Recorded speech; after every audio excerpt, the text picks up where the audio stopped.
କଳାହାଣ୍ଡି ଓକିଲ ସଂଘ ପକ୍ଷରୁ ମଧୁସୂଦନ ଜୟନ୍ତୀ ଓ ଆଇନଜୀବୀ ଦିବସ ପାଳିତ।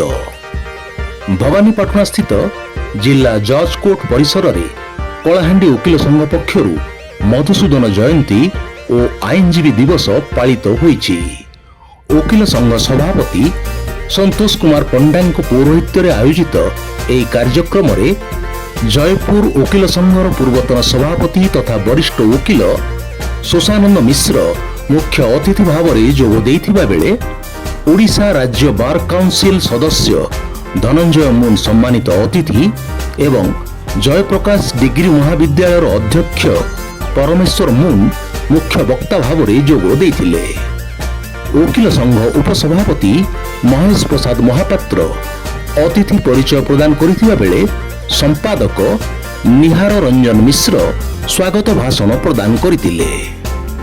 ସଭା ପୂର୍ବରୁ ପୁରୁଣା କୋର୍ଟ ପରିସରରେ ଥିବା ମଧୁବାବୁଙ୍କ ପ୍ରତିମୂର୍ତ୍ତିରେ ପୁଷ୍ପମାଲ୍ୟ ଅର୍ପଣ କରାଯାଇଥିଲା।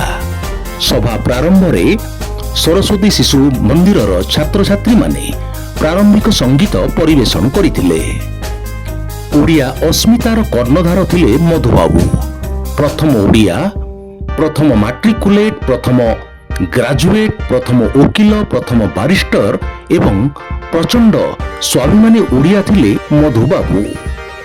ଓଡ଼ିଆ ଭାଷାଭାଷୀ ଅଞ୍ଚଳକୁ ଏକତ୍ରିତ କରି ସ୍ୱତନ୍ତ୍ର ଉତ୍କଳ ପ୍ରଦେଶ ଗଠନର ମୁଖ୍ୟ ବିନ୍ଧାଣୀ ଥିଲେ ମଧୁବାବୁ।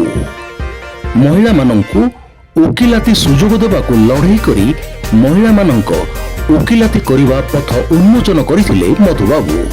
ତେଣୁ ମଧୁବାବୁଙ୍କ ଜୟନ୍ତୀକୁ ଓଡ଼ିଶାରେ ଆଇନଜୀବୀ ଦିବସ ଭାବରେ ପାଳନ କରାଯାଏ। ଆଜି ବି ମଧୁବାବୁଙ୍କ ସ୍ୱାଭିମାନ ଚିନ୍ତାଧାରା ଓ ଓଡ଼ିଆ ଅସ୍ମିତା ପ୍ରତ୍ୟେକ ଓଡ଼ିଆଙ୍କ ପ୍ରେରଣାର ଉତ୍ସ ସାଜିଛି ବୋଲି ଅତିଥିମାନେ ମତ ଦେଇଥିଲେ। ଏହି ଅବସରରେ ବରିଷ୍ଠ ଓକିଲ ଶ୍ରବଣ କୁମାର ଅଗ୍ରୱାଲ ଓ ସୁଧାଂଶୁ ଶେଖର ଦେଓଙ୍କୁ କଳାହାଣ୍ଡି ଓକିଲ ସଂଘ ପକ୍ଷରୁ ସମ୍ମାନିତ କରାଯାଇଥିଲା।